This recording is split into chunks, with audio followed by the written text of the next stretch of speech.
गायब हो गया क्योंकि कुछ भूख लगी है। ताकत के लिए नहीं, रोशनी के लिए नहीं, लेकिन कायनाती नाश्ते के लिए।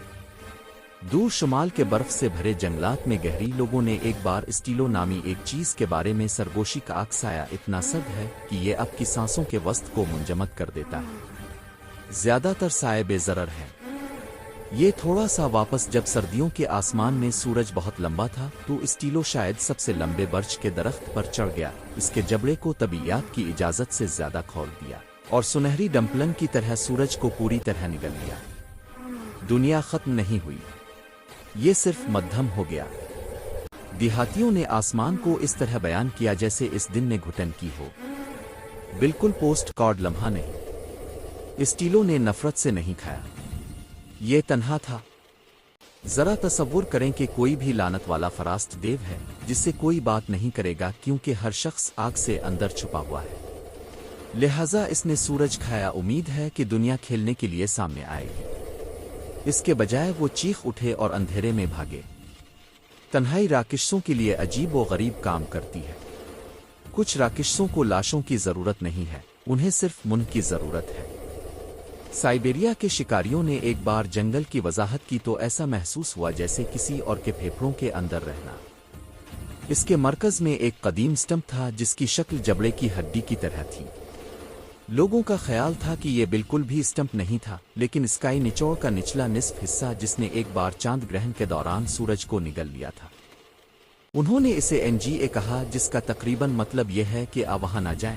जब सूरज खा गया तो उन्होंने कहा कि परिंदे खामोश हो गए, नदियों को बह जाने का तरीका भूल गया और भेड़िए मर्दों की तरह हंसने लगे। दरख्तों पर सकुरीच के निशानात छोड़कर सूरज ने बिलाखिर अपने रास्ते से बाहर निकलते हुए कहा। स्टंप बाकी रहा, वसी खुला सेकंड का इंतजार कर रहा है। जापान वाकई बोरिंग राकिशों को नहीं करता है।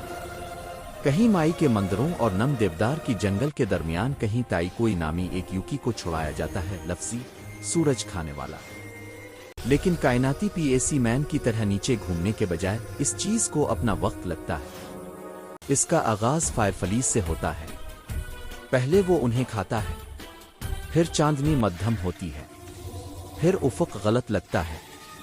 ये आसमान में सुस्त रसों की तरह हमरी भारी भारी निगलने वाले टुकड़ों की तरह बढ़ता है। इसका कोई चेहरा नहीं है, सिर्फ एक सुराख है जहां आपकी बेहुरमती को तलाश करना छोड़ देना चाहिए। पुरानी कहानियां इसे जंगल पहने हुए सुराख के तौर पर बयान करती हैं। जब ये सूरज को पूरी तरह खाता है तो कोई चीख नहीं उठाता है। वो सिर्फ ये भूल जाते हैं कि गर्म जोशी क्या थी, गोया मौसम गर्मा एक ख्वाब था। कहीं ऐसे जंगल में, कहीं जहां नमी ने जंगी जराइम का इर्तिकाब किया है, उन विदनीतियों ने खुदा की बात की है कि इसके प्रो ने मौसम की वजह से, इसके प्रो की वजह से इतना बड़ा है।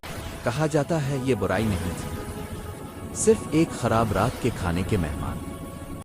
इसने जंगल के इस पार उड़ान भरी, सूरज को अपने तालों में छीन लिया, इसे पूरी तरह निगल लिया और एक शाख पर बैठ गया जिसमें रोशनी हजम हो रही है, जैसे इस्मगल आसमानी टाट की तरह। अंधेरे रात की तरह नहीं फैलते हैं, लेकिन जैसे किसी ने हकीकत को